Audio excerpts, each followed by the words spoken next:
So what is the this diagram notation for tensors, right? So the idea is to represent tensors with boxes or circles and legs. Okay, so for instance, this is a vector. Okay, so the vector psi, I choose some basis to write this vector, right? 1, 2, d, whatever. And this represents the index of the vector. Okay, so this is the circle and this is the index. Now if I have a matrix A has indices A and J. Now I have a circle and I have two indices. Okay, so far so good. And now you can go to further indices. You can add as many as you want. Because this is a rank 3 tensor. Okay. Super simple. Now, why is this notation helpful? Okay, so first of all, sometimes you want to define like a direction, right? For the products and this kind of thing, you want to be clear. So the problem with this tensor diagram notation is that sometimes the conventions depend on what you want to show, okay? So in this case, I didn't care about where to put the legs, but in this case, I would prefer, for instance, to represent the vector with the leg going towards the left and represent a matrix with a leg coming from the right and going to the left, right? So this J is the input index and this I is the output index. Then now, so this is psi and this is A. Now, the vector A apply on psi, this will also be a vector, right? With some output index, can be written as the matrix A apply on psi, right? So this is J, this is I, this is I, right? So this basically means that the element I will be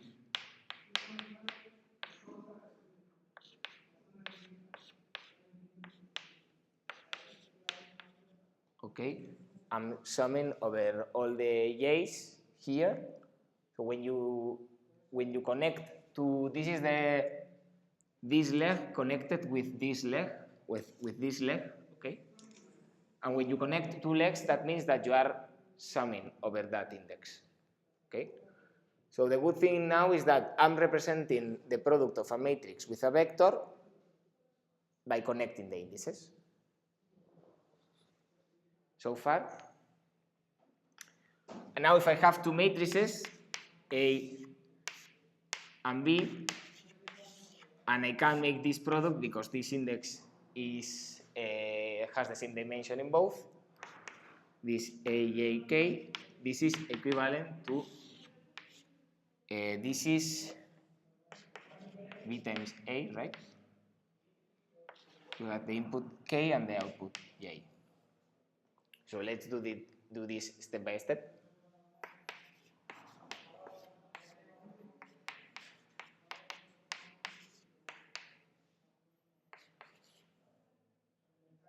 I messed up, right? So yeah. Sure. Thank you. So this A has A, J, J, K. Okay. So you see that AB, AK is IK, this matrix is the product of these two matrices contracting this index together, which is this index. Okay. So this is the input index, let's say, of the matrix B, the output index of the matrix B, and the output index of matrix B is contracted with the input index of matrix A. When you have matrices, this is simple. Okay? This is almost all everything that I wanted to tell. Okay, now, yes, we are almost done. We are almost done. The last property that I wanted to share was the tensor product. So, okay, if I have a tensor product between, let's say, let's use two vectors, you have like two indices, right? So let's say you have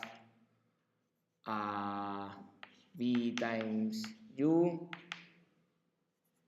the position corresponding to aj will be I times uj, something like this, right?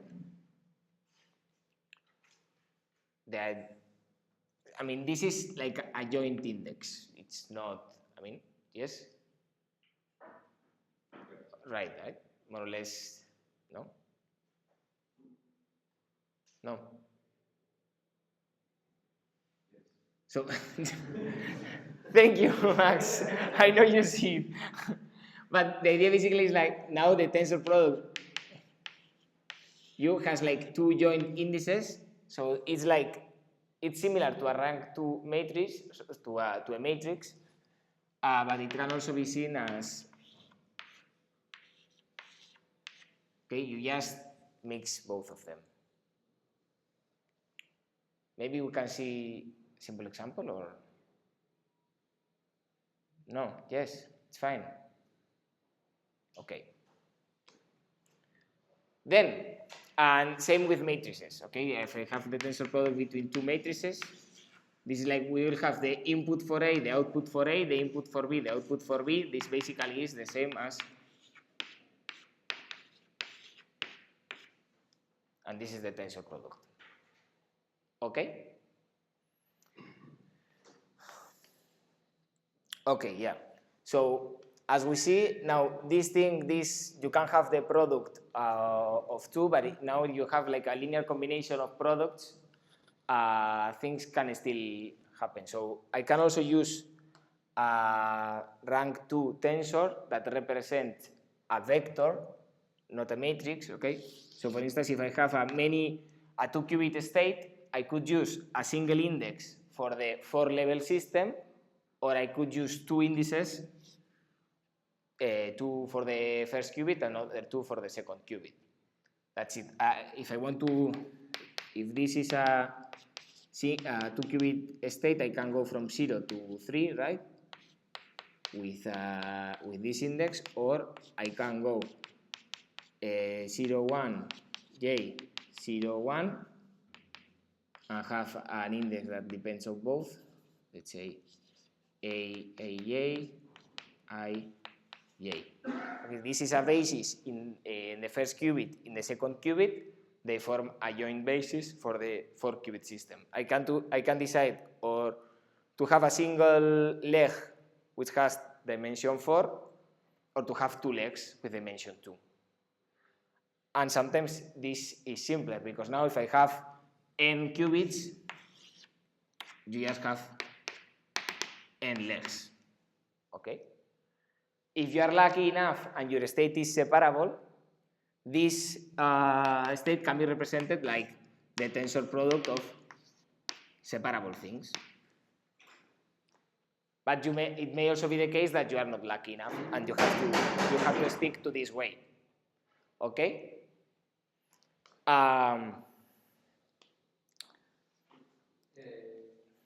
Yes. I don't know.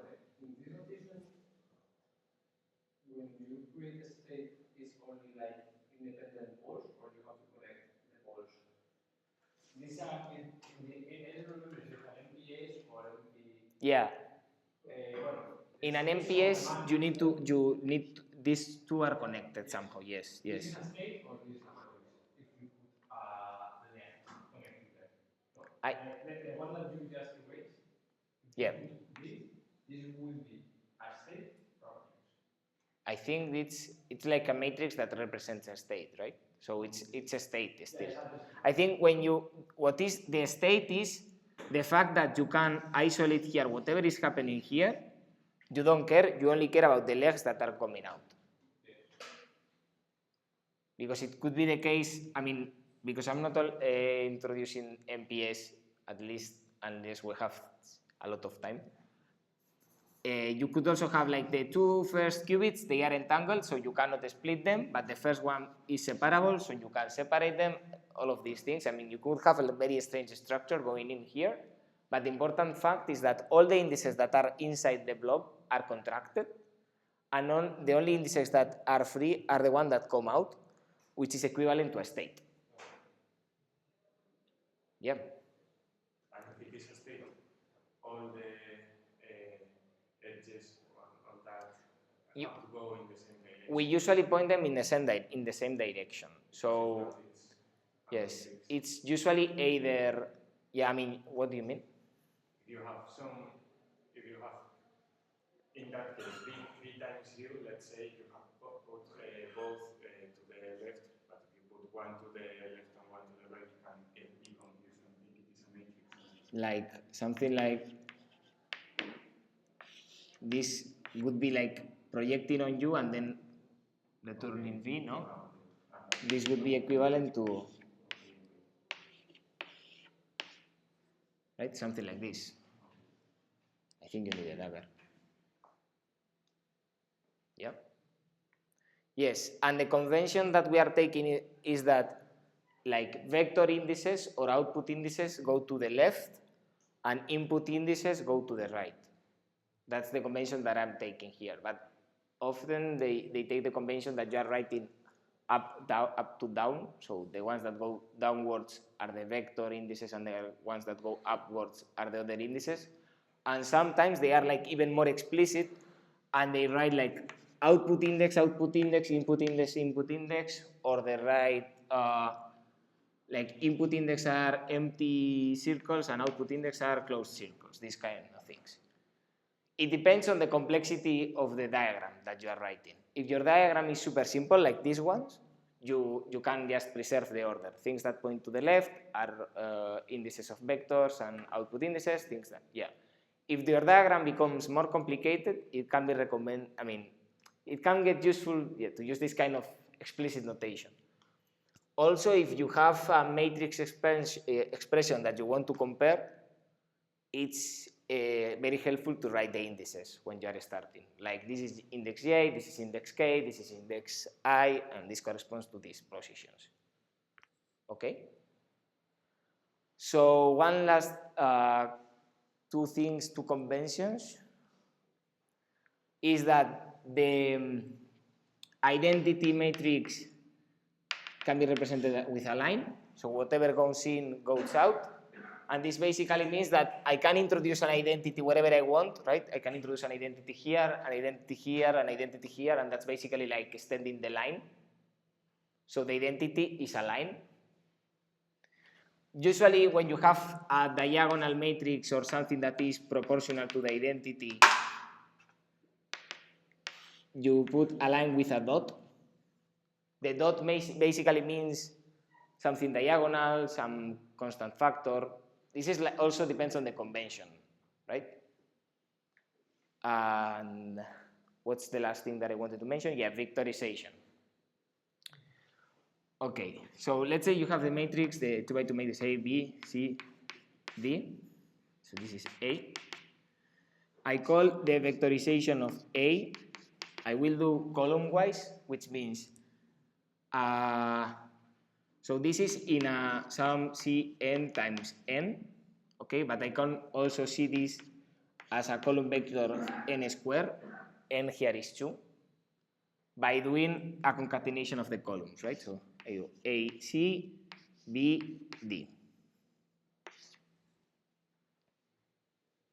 Okay? So how do we represent this transformation using our boxes and circles? A would be what we have seen here, and the vectorization of A is basically taking the input node and putting it downwards. And if you are doing a row-wise vectorization, which would be another way to do it. Fortran does it that way. A, B, C, D. That means you have to move this leg upwards, but it doesn't matter. In the end, all of the properties that are satisfied by the vectorization column-wise are satisfied by the vectorization row-wise, changing some things. I'm considering this. Okay, so this is the vectorization of a matrix. We are passing, instead of interpreting it like a matrix, we interpret it like a vector. Okay? So other useful notation sometimes is that for quantum states, instead of using circles, you can use triangles. And this like represents this a pure state, something like that. Also, if you have an isometry, you can also use like triangles. This is V, this is an isometry, whatever. And these kind of things. But let's go to the first example. How would you write the transpose of the matrix A?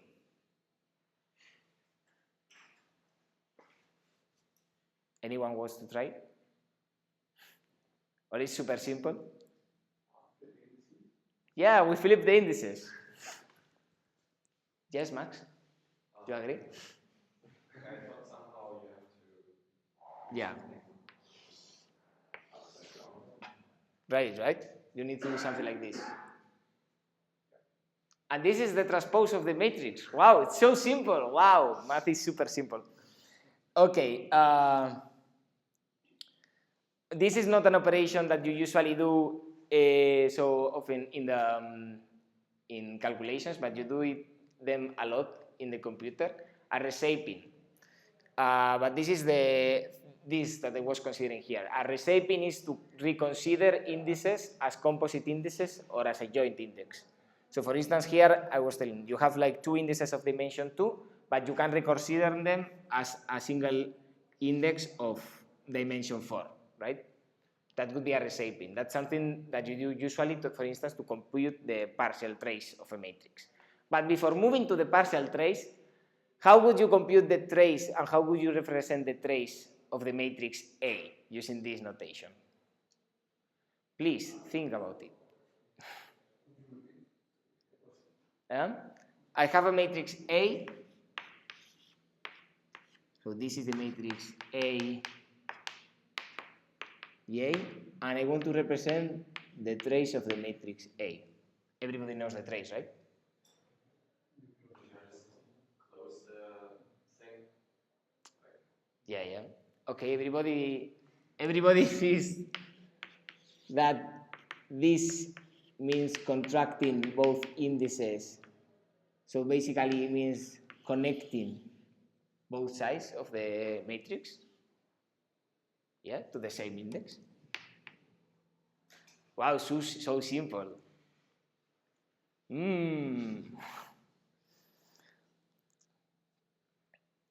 Okay.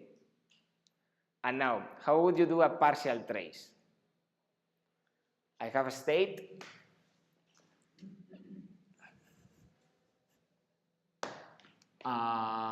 Let's say I have a pure state.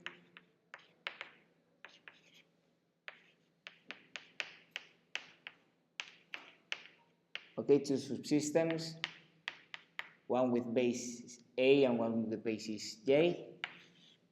This is my state. The indices for I, the indices for J. And I want to recover, so these are in the system A, system B, and now row A is to trace the subsystem B in this thing. How would you represent this thing? You know what this means? Yes, right? Everybody sees it super clear how you do that? The next time you work with V times U damage. It's not? Mm-hmm. And then connect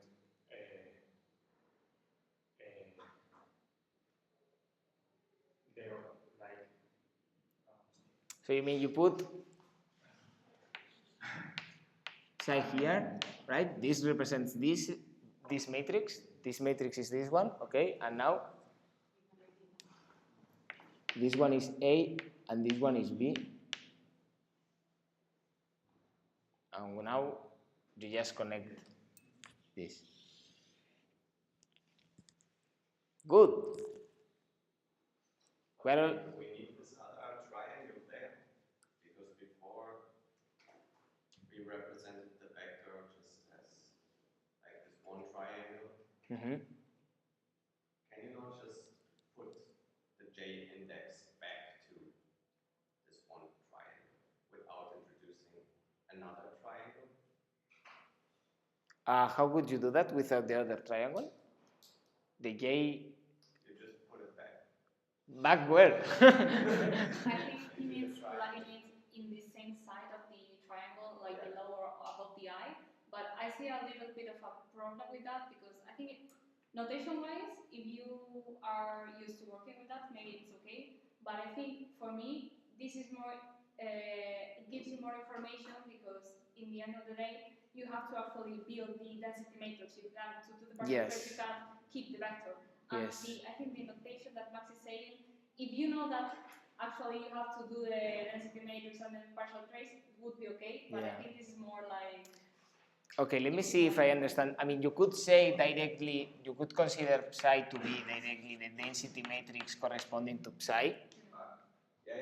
Now it makes sense. I mean, if we want to have the partial trace, we need like the density matrix. Yeah. Vector, so Yeah. we cannot just send it back. Okay, now can you show that if my metric, if my state is Ci tensor Cb, then rho A is this thing? Can you show it with the diagrams?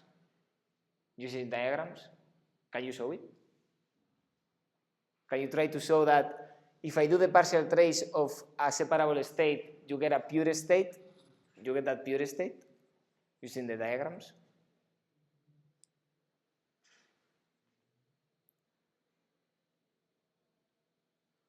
Of course, you need to use that if you have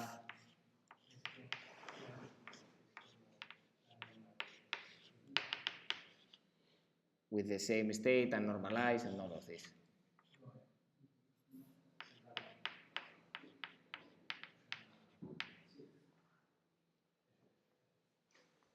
Can you repeat why some are triangles and some are circles? In general, I'm using triangles for pure states. I'm using circles for other things. I mean, circle is like the generic notation, and I'm using triangle to represent pure states that are normalized and these kind of things. But this is just a way to simplify the diagrams. You can choose.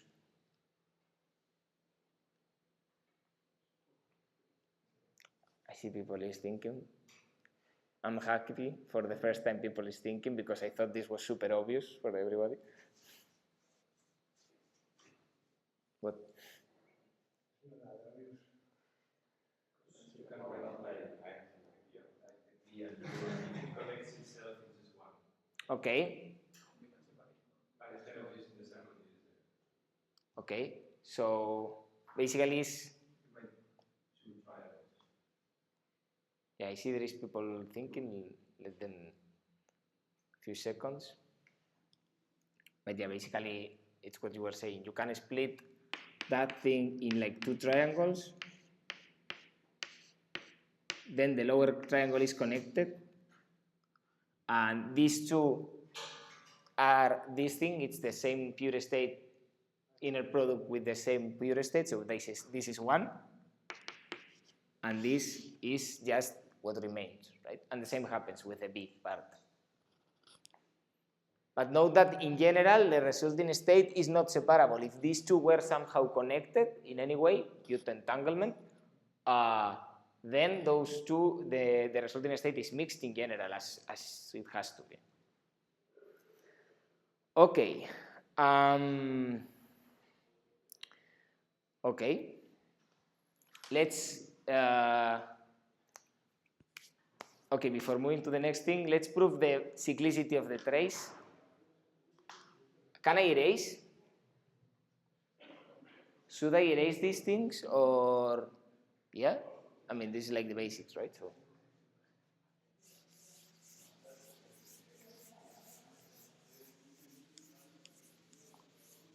I mean, these are like super basic stuff, but then I will share a couple of links where they explain like tensor networks, MPS, all of those things, but I think it's not worth going to those things without understanding these basics.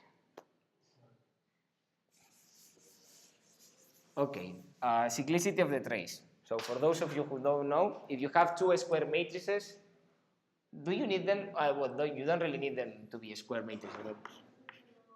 You have trace A times B, then this is the same as trace B times A. In general,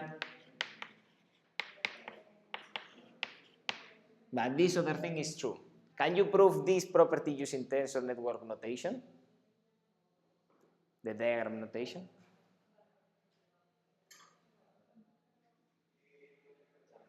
People, can you, or you thinking? Okay.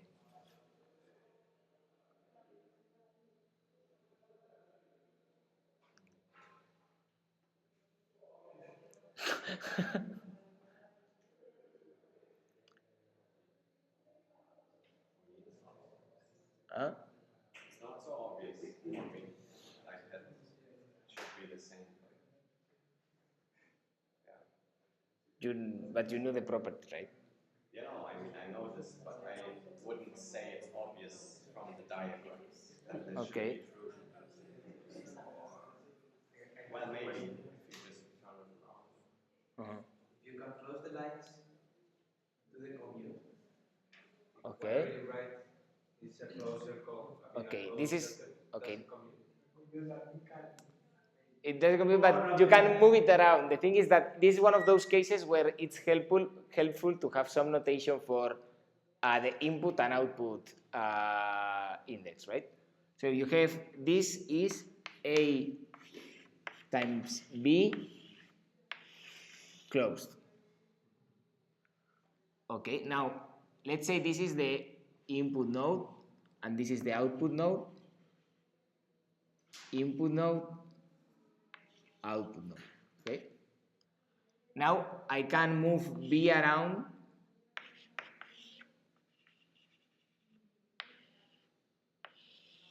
like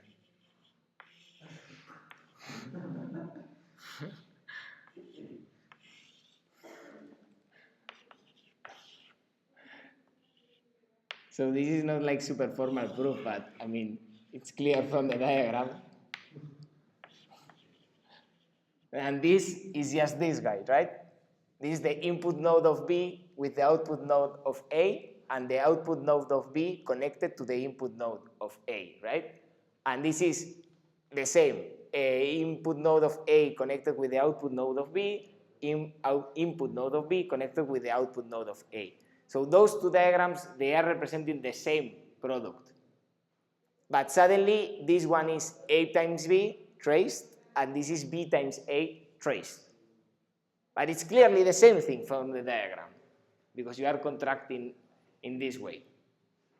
So it's like when you have like a closed loop, you can move around as you wish, but you cannot take something out of an open loop and plug in one on your side.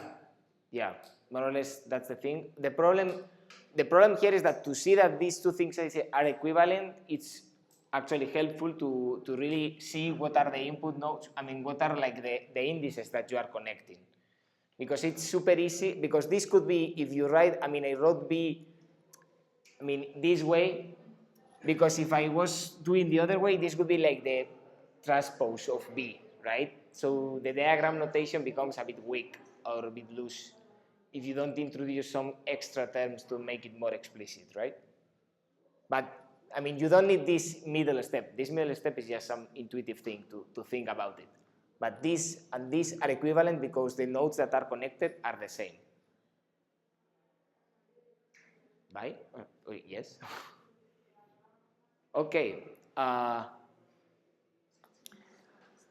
Do we have the same for the partial trace? So if I have two composite matrices, let's say rho and sigma, and I do the partial trace on B, so rho is some state on A, B, sigma is some state, the same, this is for A, this is for B, and I'm connecting these two. And now we do the partial trace. Do we have that this is equal to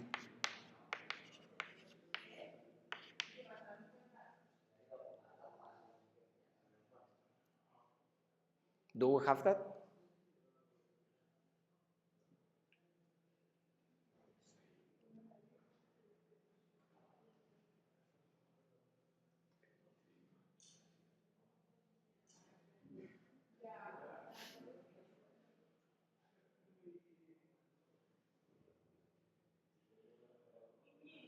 No, right? Or no. You're using here density matrices, but this could be Any matrix. any matrix. Okay, then. No, but even if they were density matrices, they don't need to commute, do they? If it's a product state, then it's kind of obvious that they cannot commute. Because maybe in the subsystem A we have this state psi, and in the subsystem B phi. And yeah, if we commute, we end up with a different state.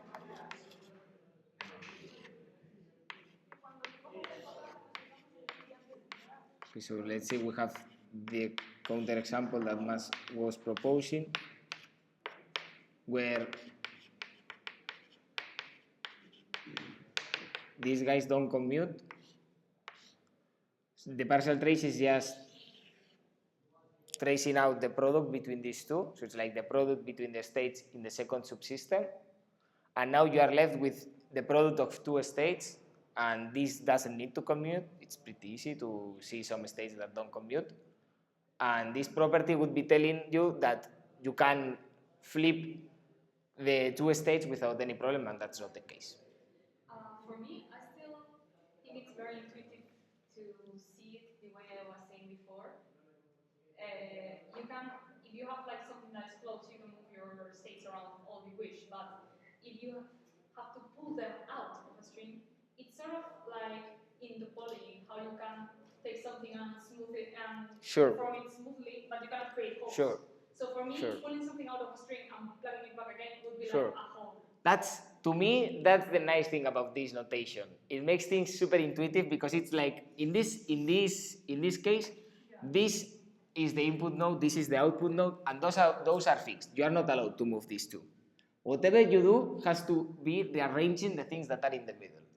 And there is no way you can rearrange these things so that the input node in the end is rho instead of sigma, because that's fixed here. But in the case of a trace, if you have a complete trace, you can move everything around because there is nothing that is fixed in the outside, right? And in this case, you could also change the order of rho b and sigma b, because this in the end is just a trace. It's a partial trace, but as this is a parable, you can change the order of these two because the indices that are fixed are not touching these two states. So it's like an intuitive way to see the property, right? Also, instead of seeing them as like fixed points, we could see it as like a sort of infinite string, while the closed one is something like finite. So if you have like something infinite, even though you can like pull the states apart, but they're never going to touch through the other side. Okay, if that helps you. I think it's even easier if you keep track of the indices, because you can think of, okay, if you want to prove that equation in general, this should be general for any two matrices, rho and sigma. So if you keep track of the indices with letters, you can see that some matrices could be incompatible and you could not flip them. Okay, now let's go to another example with partial traces. Let's say you have some observable that only acts on subsystem A. So let's say the total observable is O times identity in B, okay? And I have a composite system rho AB. Can you show that first computing the partial trace on rho AB and then making the product with row A always gives the same value as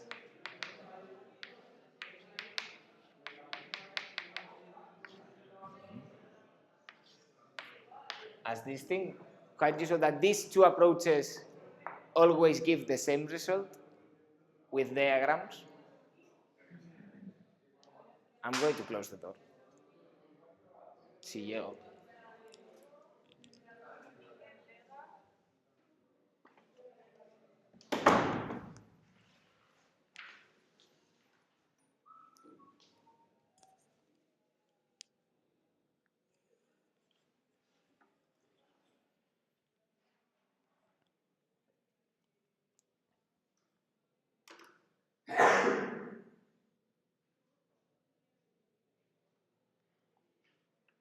Okay. No, wait.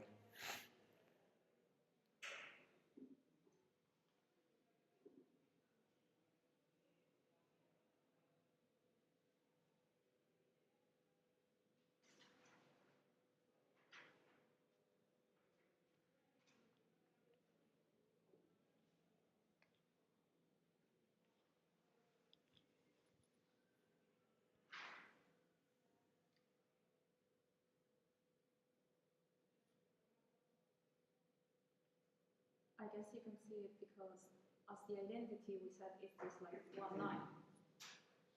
It would, when you have the identity and then you take the total trace, it would be like introducing just a segment in the partial trace you did before.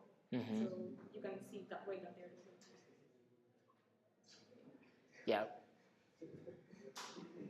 So done or yeah, right? So basically this is, as Miriam was saying, you have AB, OA, then you go here. So if you do the partial trace, this is just directly doing this and then connecting these two. And if you don't do the partial trace, it's as if you first extended this to the end and then connected it anyways. So it's just the same diagram with a larger loop. It's the same. And this is why the partial trace of row AB is helpful, right? Because you have like this. Here you can plug any local observable that you want and you will get all the information that was relevant for row A in that local observable. Okay, the last property with the partial trace that I wanted to show is the flip trick.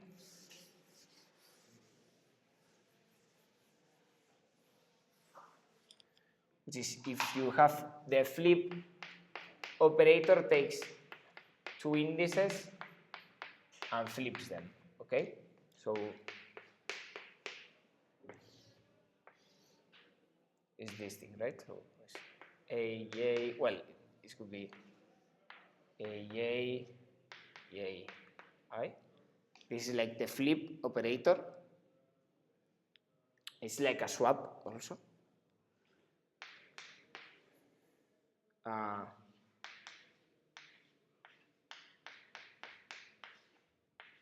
This flip is,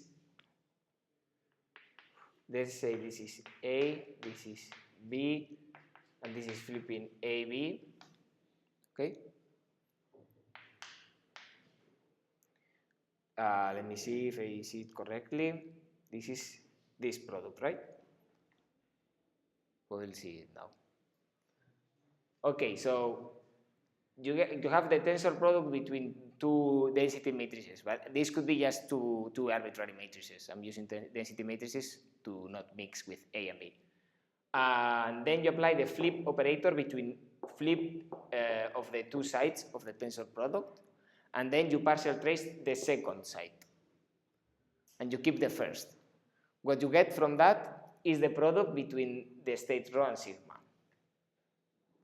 Do you believe me? Have you ever seen this property? It's super easy to prove with diagrams. Yes? Do you see?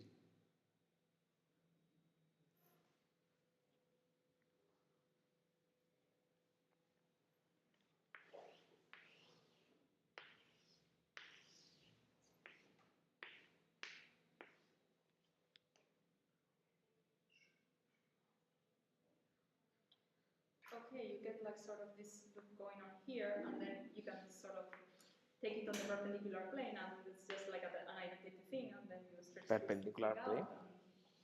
So you have this. And now, okay, no, in this case it was important that they are density matrices because this is like the transpose, right? Wasn't it? No, yes. No, it's not.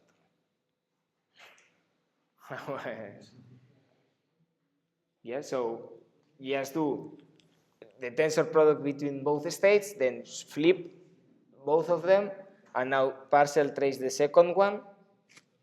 Then you see that this is connected with this.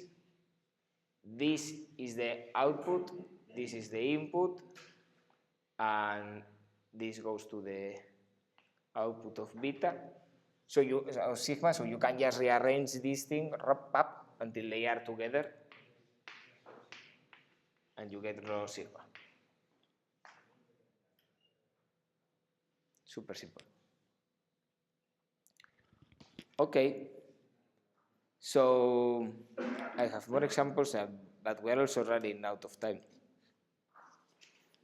There is one, I mean, mainly these were the kind of properties that I wanted to comment on because there are a lot of things that you can expand, but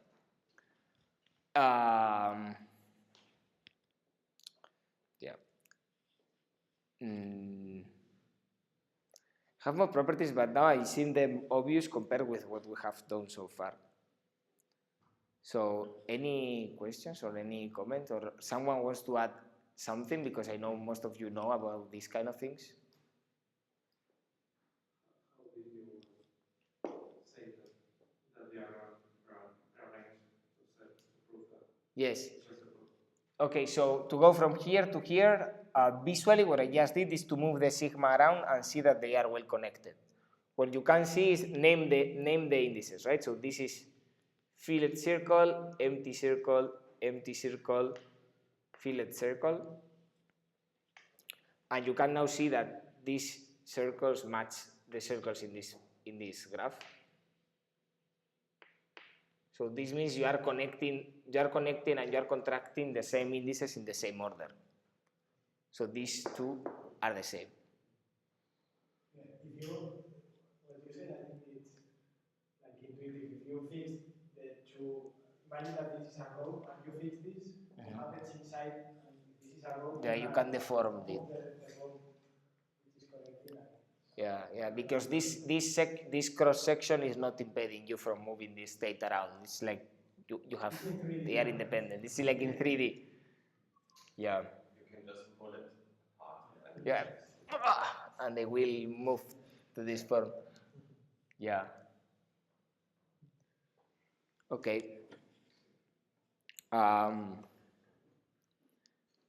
Yeah, I don't know. You can prove like things like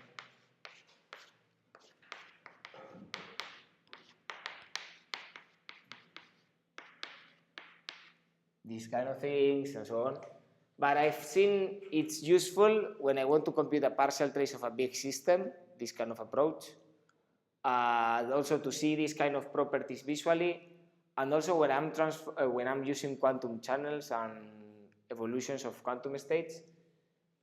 Well, if someone has a question or a comment that wants to add the basic part of, we'll elaborate. I don't know. But for instance, so if you have rho and this evolves with U dagger, this is just rho, U dagger, and this is it.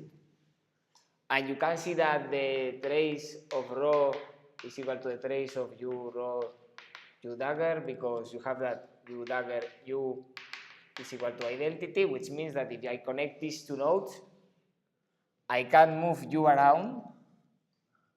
Then you have U dagger U, which is equal to the identity, and then you get the trace of rho. These kind of things. Wow. Yeah, I mean, this was it. Then I will share with you some links because, okay, then you have like the whole tensor network thing is like more complicated. It's like when you have you don't have a separable state and you don't have a state that is completely dense, let's say. You have some very few correlations with some structure in the system and you can represent them more efficiently using tensor networks. I find those a bit more complicated to understand in the first sight. So that's why I focused on matrices and states and very basic properties. And if anyone is curious, I will send you a couple of links. And I think it's also nice to code. If anyone is like starting and thinks that this kind of notation can be helpful for them, I will really encourage you to code a few of these things to see that they are equivalent and what's an index in MATLAB or Julia or Python, whatever you are using, those things. And that's it. Maybe as you explain the vectorization, maybe could you do an example? Ah, yeah, the vectorization example, yeah.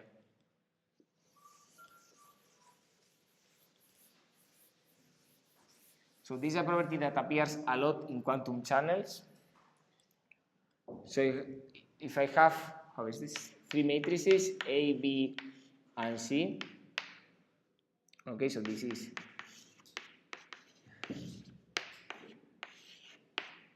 C. And I vectorize this matrix. This is equivalent to A tensor product C transpose, this applied on the vectorization of B.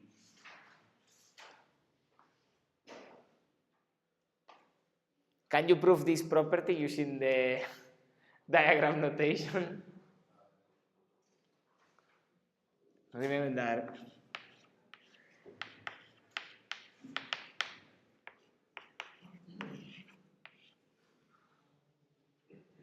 Here you can also use indices if that makes, if that it's helpful. A proper mathematical way to prove these things is just you go to the indices and you see that you can rearrange the indices around to reinterpret everything as this thing. But with this diagram notation, you see it.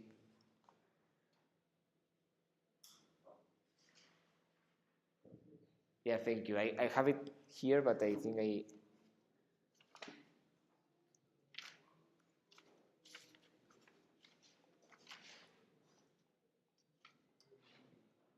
Yeah, it's here, but it's many examples. Maybe I can.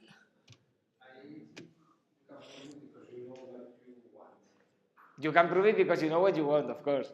Yeah, but if you want. This calculation for me not so. You can see it. You make it, you can see that.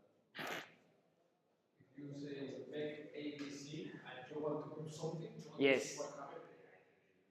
No, man, but you want the vectorization, so you go, okay, so the vectorization of this thing is A, B, C, and I want to vectorize, I want to pull this thing here. Yeah. Then the thing is that you move the C around, but it goes upside down, so it's transposed, right?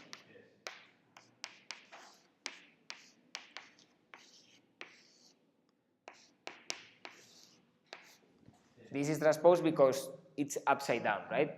If we keep the convention that the input nodes are in the right, then we have to transpose this. And now this is just the B vectorized, right?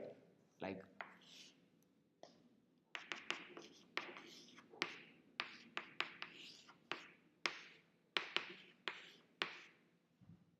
B vectorized.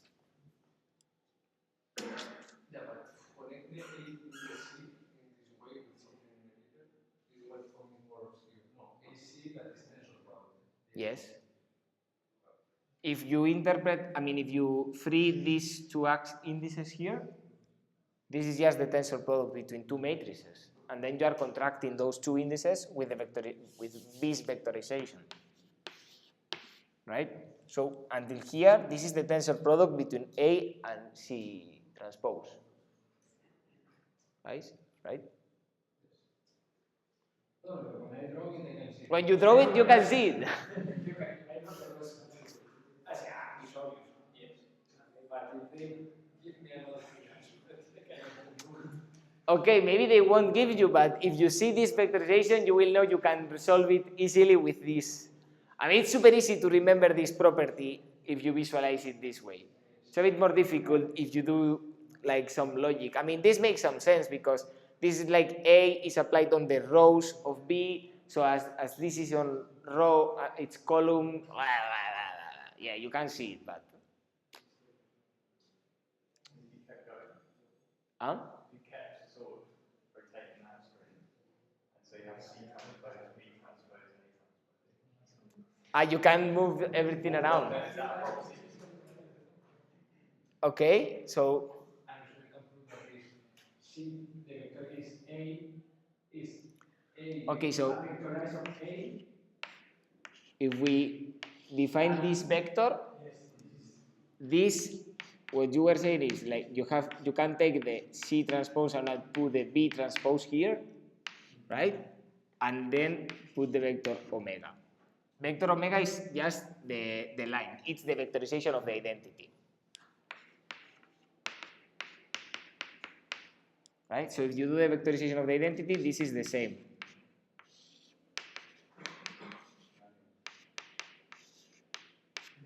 Right? But you need something to reflect this. And this state is proportional to the maximal entangled state. Because if you do the vectorization of the identity, and in some basis, so this is columns and this is columns, no, this is column and this is row, right? Yes, this is columns and this is rows. You know that the identity is only different from 0 when columns and rows are the same. So you must have I, not A. But this is proportional to the maximal entangled state. So this omega is the maximal entangled state. And there is a property that's also nice to prove. That is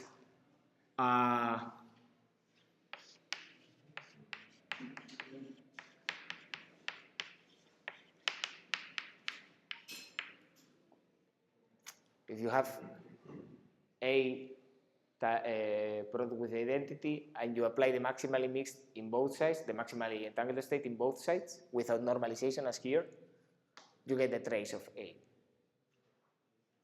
Could you prove that the vectorization, I come back to the past, the ABC is equal to vectorize of A times the product of BTC?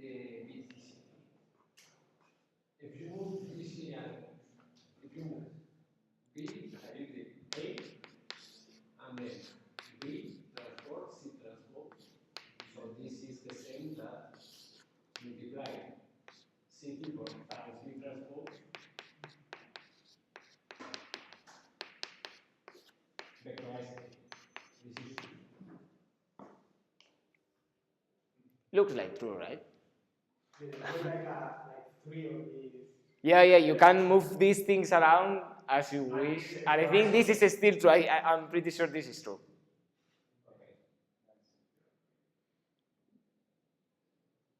Yeah, and then you can also keep only the C here and get the same property, like A times B tensor identity times the vectorization of C. You get the same. I think all of them are true. And this one is also interesting. I mean, it's just, you get A tensor identity, and now the maximally mixed state, maximal entangled state just connects these two. So, this is the trace of A. Suddenly everything goes like compacted. If you ever encounter these equalities in your life, you should draw them. It's so clear. And yeah, this is it. So, any other comment? Someone wants to prepare any extra next level of this talk? Oh, that would be super interesting, but I'm not prepared for doing that. This is my level. Okay, so thank you. And I'll share the links to the extra